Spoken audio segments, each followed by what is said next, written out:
I pushed over 1,000 medals in just under 2 days using Lavaloon Classic with the guards, and I'm here to show you guys that no matter how you're feeling, how much you're tilted, you are going to be able to push massive amounts of trophies if you just lock in and play this deck the right way, which is exactly what I'm going to try and show you, is how to play this deck successfully and to get some good reps in and potentially even get a new best finish.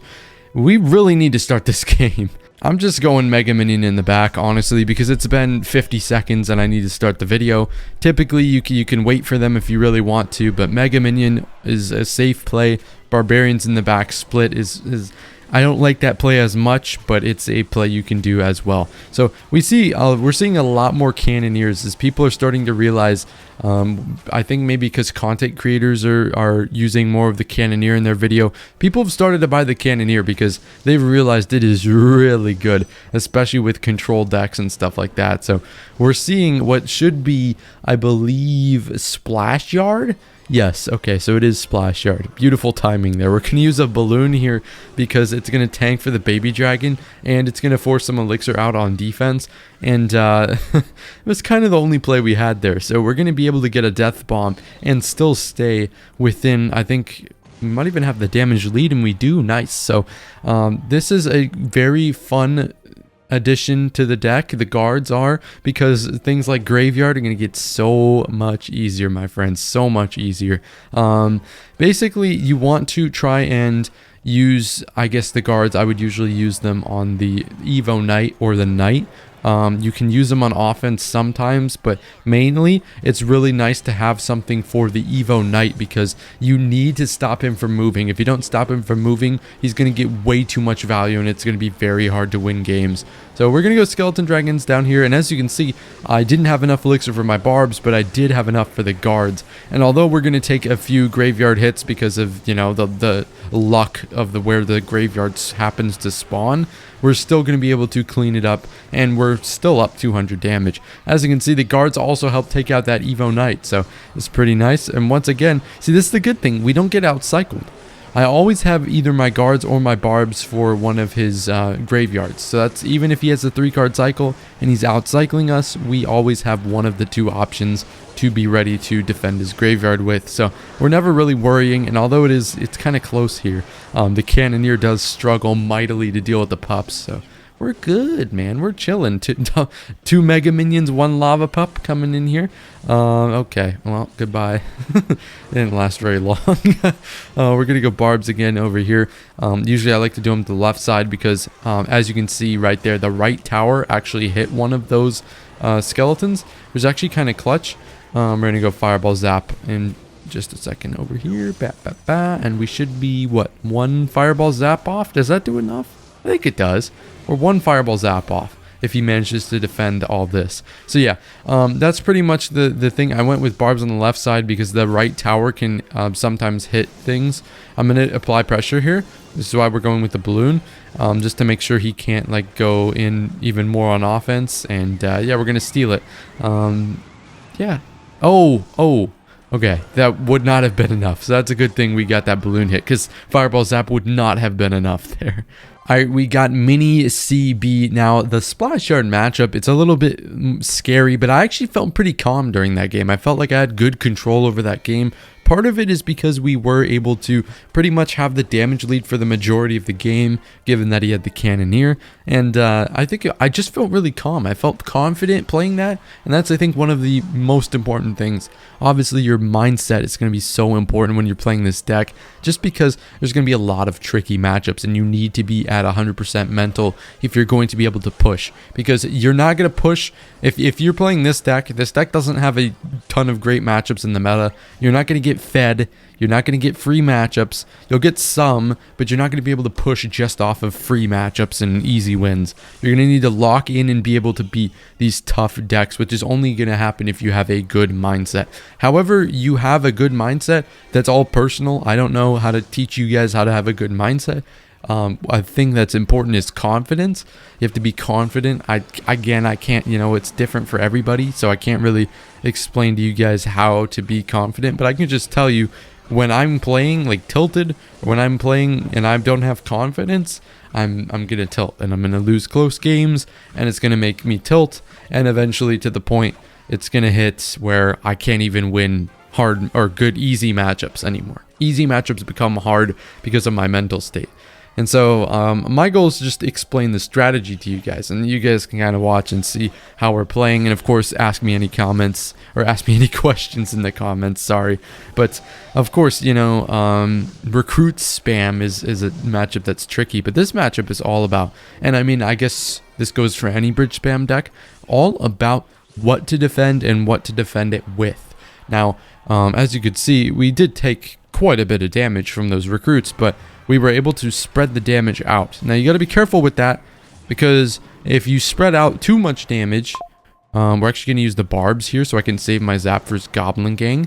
But yeah, if you spread out too much damage, both of your towers are going to be low, and there's a high chance you lose both of your towers, which is really, really bad. We don't want that to happen. But to a certain extent, we can spread out the damage and have him, both of our towers at 2000 HP, and it's kind of whatever. So here, as you can see, skeleton dragons are good there, and all we needed to do was make sure we got that Lavaloon pushed down, because after that we could focus on defense. It's just important that before I started worrying about defense, I went with that loon, because I know although he has a ton of offense, he doesn't have very good balloon defense. So we're just gonna barbs up here, and that was pretty simple. It was just it's pretty easy with the Dark Goblin there instead of the Firecracker, although we still play it pretty much the same way. We're just patient. We're defending certain troops with things I can back up my push with, and making sure that I don't get or take too much damage on one single tower. DC Langex, I don't think that's how you say his name, but we're gonna go with it. He goes with Wallbreaker Split as well. It's interesting. You don't see too much like easy minor Wallbreaker matchups anymore. Usually if you're facing Wallbreakers, it's gonna be a pretty tough matchup. So that's why I used to like not want to show really easy matchups in my videos, but there's not many easy matchups anymore. Yeah, Minor Poison's a good matchup. I beat Muhammad Light with Minor Poison actually on my Twitch stream. Shout out to my Twitch. That's probably the only matchup I would beat him in, except maybe Remy Ellie. Remy Ellie's Wallbreaker deck, I might be able to beat him in that, just because it's a really good matchup. But the chat doesn't, we don't tell the chat that, oh, this is a really good matchup, that's the only reason I won. I beat Muhammad freaking Light because I'm the best player in the game, baby. And it's kind of funny, it's the TikTok logic, is, you know, if you beat somebody, or if somebody beats you, but they have like worse finishes or something, beautiful Skelly Dregs to predict the wall breakers. If I lose to somebody and I say, oh dude, this guy has crappy finishes, they'll be like, oh, well he beat you so he's better than you. So I guess I'm the new best player in the game, chat. I just am. And I mean, this is pretty simple here. What we're doing is capitalizing off of him not having the right cards in cycle. So we're going to catch opponents without their if they don't go aggressive early on. You want to go lava, you want to be aggressive. The problem is having the right cards to respond. So this is the problem when you go aggressive early on, is you're going to have to deal with these big split lane pushes. Although here the barbs obviously, I'd see some people probably guards those wall breakers in a feeble attempt to defend them. But basically the most important thing I would say about certain spam matchups, I don't know if I want to classify this as a spam matchup, but the timing of your lavas is very important. You can see that we kind of got into a cycle of he goes in on, or I go in on offense, he goes in on offense, I go in on offense, he goes into offense, and that's kind of how the first half of the game goes. And so as you can see, we're kind of just taking turns playing offense, and we happen to have our barbarians in cycle whenever we need them, which is why I don't recommend going with the barbarians early on in games, like splitting them first play, because then you might not have them for later on when you really need them. So he's gonna, oh, we don't get that balloon hit, but we are gonna get a lot of lava puppy damage. Okay, that's good.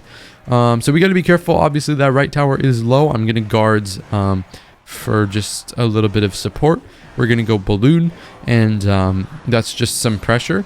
because I know he's got to now focus on defense and worry about the balloon, so he's not going to be able to go all in on offense.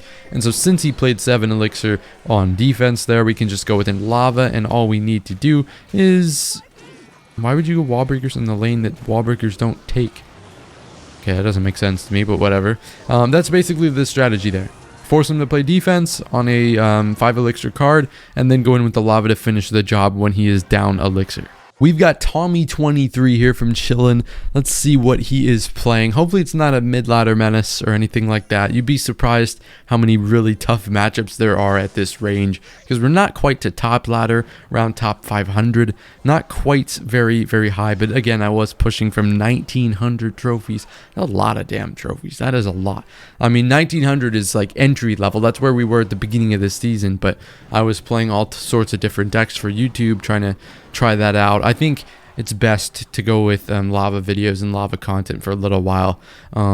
Maybe different types of shorts, but mainly the long form videos. I don't think we're big enough to go expand to different decks yet. So, and I still got a way to go to improve my skill at Lavaloon as well. So, a lot of work to put in, and I've never really gone a full month of posting regular videos.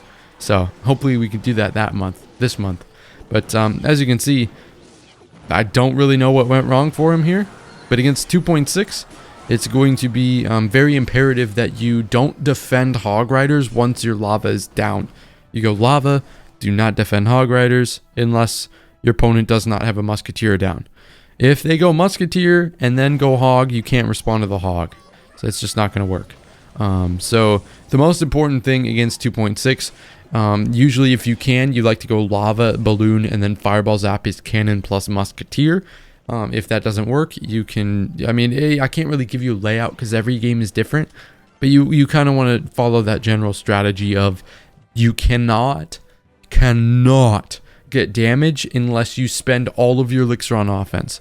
So either don't go in when you know you have to play defense, or when you go in, don't play defense. It's just what you have to do, given that he has a very good stopping of the Lavaloon with the musketeer cannon fireball and the bajillion gazillion spam cards that are going to distract mega minions and whatnot.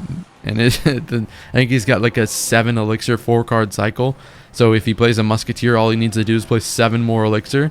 And so that's just fireball baiting as well.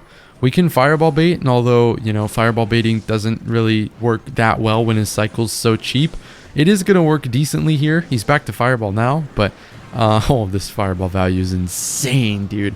Well, we're just trying to keep up pressure. That's all we're trying to do, is keep up pressure here, predicting the cannon. We're going to get at least... Ooh, okay, so all we need to do here is barbarians. Or I guess we could just Mega Minion Fireball, because I don't want him to predict me. I don't know if he's going to get back to Fireball or not, but that should be GG's. Yeah, nice. Good game. Good games today. Just showing you guys it is possible to push over just massive amounts of trophies with Lavaloon. This classic deck is amazing with the guards, and hopefully you guys learned a little bit from today's video. A little bit shorter. Sorry about that, but maybe this is the new video length. I'm not sure. Just have a great rest of your day, guys.